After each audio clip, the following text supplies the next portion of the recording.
Tahun 2024 nanti ada hampir 17.000 ASN yang akan pindah ke IKN dengan semua fasilitas dijamin pemerintah, mulai dari rumah dinas, biaya pemindahan, dan juga perjalanan ASN termasuk pasangan dan keluarga. Tapi ada ASN yang sebenarnya ogah pindah karena alasan masih kurangnya fasilitas. Ini tuh pecahannya 5.700 TNI dan Polri dan 11 ribuan dari kementerian dan lembaga. Menurut kalian kayak gimana?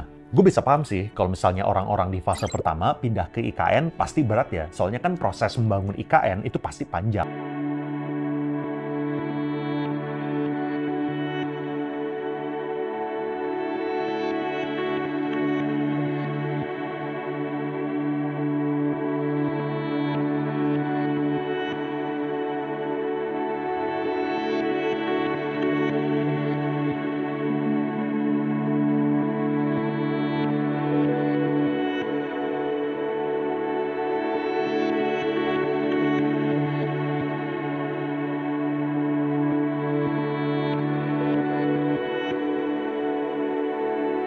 Punya semangat baru di sana, punya soal pemindahan ASN, tapi nanti cara bekerjanya, tata kelolanya, praktek dengan sistem digitalnya akan baru. Jadi nggak bakal ada kecemburuan ya Pak? Saya kira enggak ya, karena memang ini untuk mendorong mereka pindah ke sana. Dan itu supaya mereka semangat ya. Mungkin nanti di sana akan ada sekolah yang bagus, TK, SD, SMP, dan pemerintah kan sudah belajar hampir di berbagai negara di belahan dunia yang memindahkan pusat pemerintahannya. Saya dapat kabar mengejutkan dari portal islam.id. Ini judulnya ngeri-ngeri sedap ini. Lawan Jokowi, 94,7% ASN tolak ibu kota pindah. Mending pensiun dini. Wah, ternyata penolakan bukan hanya muncul dari kalangan pengamat, praktisi, tokoh, masyarakat di Kalimantan, tapi juga di Jakarta. ASN-nya yang terlibat dalam proses pemerintahan di ibu kota 94% lebih, ini sudah hampir 100%. Luar biasa ini. Udah dapat tunjangan 50 juta rupiah, rumah dinas, sampai biaya kepindahan dan tiket pesawat. Tapi kenapa ya ada ASN yang masih nggak mau pindah ke IKN? Salah satunya sebut saja bernama Vino, ASN muda yang pada 2024 nanti bakal pindah ke IKN. Dia merasa resah dan gundah harus pindah kerja ke ibu kota baru. Padahal pemerintah udah nyiapin beragam insentif dan fasilitas. Kata Menteri PPN atau Kepala Bappenas, semua biaya kepindahan ditanggung negara, termasuk buat pasangan, 2 anak, dan 1 ART. Biaya kepindahan itu meliputi uang harian selama proses pemindahan, biaya pengepakan angkutan barang, biaya transportasi, sampai biaya transit di Balikpapan. ASN juga bakal dapat tunjangan puluhan juta rupiah, termasuk buat pasangan, 2 anak, dan 1 ART, tunjangan kebutuhan, sampai hunian.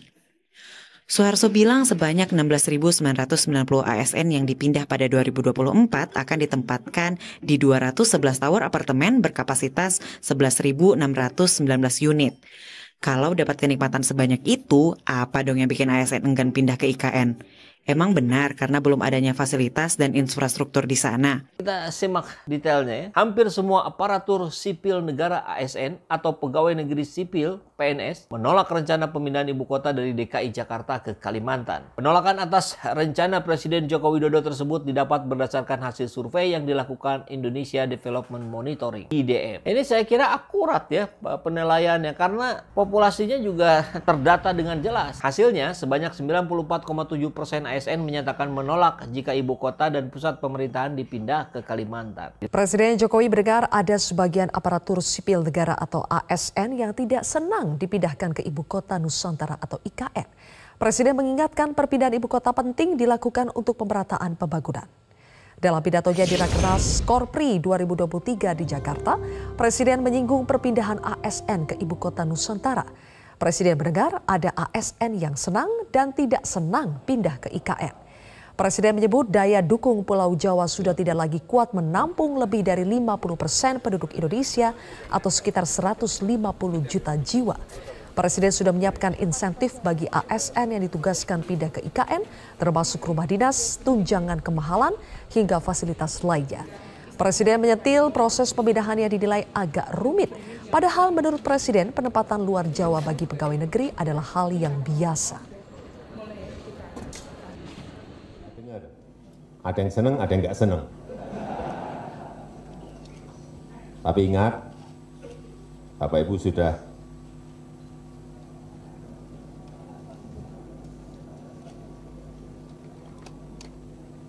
Bapak Ibu sekalian, kita ini memiliki 17.000 pulau. Memiliki 17.000 pulau.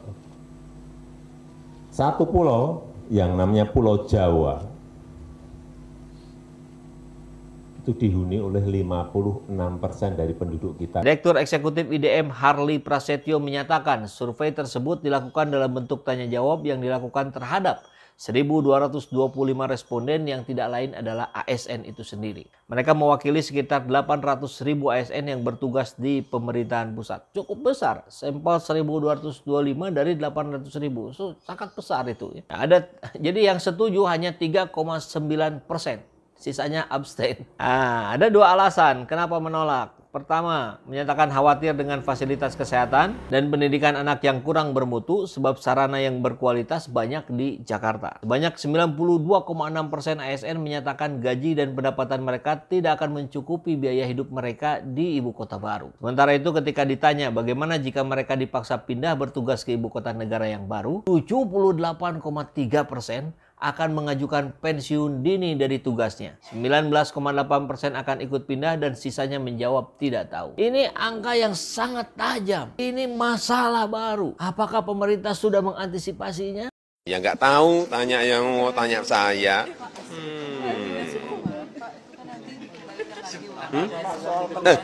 Sebentar, itu anunya. Belum persoalan ekosistem lingkungan hidup yang ada di sana. Yang juga kita dapatkan informasinya, belum ada perencanaan yang matang.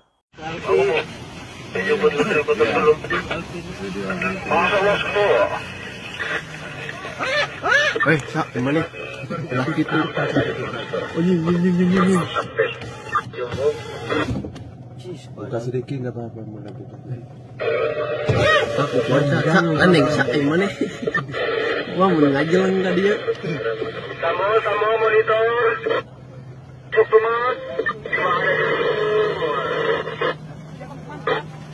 Kemana,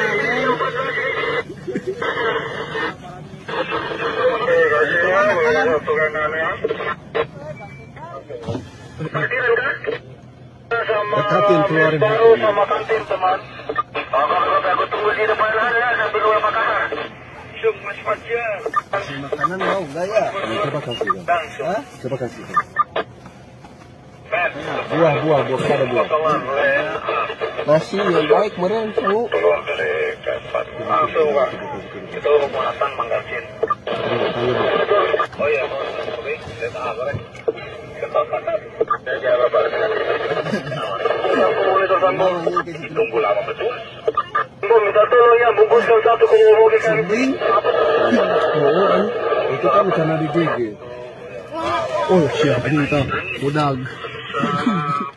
Jadi lagi-lagi kita melihat proses rencana pemindahan ibu kota negara ini tidak tepat atau minimal tidak saat ini. Kan mestinya nih logikanya di sana dibangun dulu sebuah komunitas. Kan logikanya mestinya di sana itu sebelum pemerintahan ada dibangun dulu peningkatan kesejahteraan masyarakat di sana. Jadi yang merasakan pertama kali adalah orang Kalimantan. Kami masyarakat setempat tidak dirugikan. Istilahnya kami ini kan memang warga sini, senang dengan adanya IKN, menerima dengan adanya IKN. Kami tidak pernah menolak, kami mendukung sepenuhnya. Tapi tolong tempatkan kami pada tempatnya gitu. Jangan digusur. Kemarin tuh surat yang undangan itu yang bikin resah sebenarnya. Walaupun sebelumnya memang tidak ada pemberitahuan. Itu kan bunyinya sangat menyinggung. Saya pun saya bilang saya tidak terima bunyinya surat ini. Kan surat teguran pertama. Seolah-olah sebelumnya kan ada penyampaian bahwa tidak boleh begini, memang tidak boleh membangun di kawasan inti. Tapi kan kami tidak membangun di kawasan inti. Dan kawasan itu belum ada ganti rugi sebelumnya. Sampai sekarang tujuannya baik, tapi mungkin ya itu tadi harusnya disosialisasikan dengan baik, itu aja mungkin. Jadi menurut saya tuh kemarin sih sudah oke, kok udah ditarik kok suratnya, artinya kan diberi ruang juga untuk untuk disosialisasikan terlebih dahulu.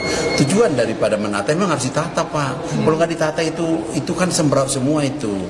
Kan mereka kan IKN itu kan harus menata memang, tetapi persoalannya itu kapan ditatanya dan kapan itu timingnya harus cari waktu yang tepat supaya nanti. Ini belum dilakukan, Pak ya? Belum. Jadi memang sudah ada suratnya, tetapi harus dilakukan untuk sosialisasi dulu. Itu dilakukan sosialisasi.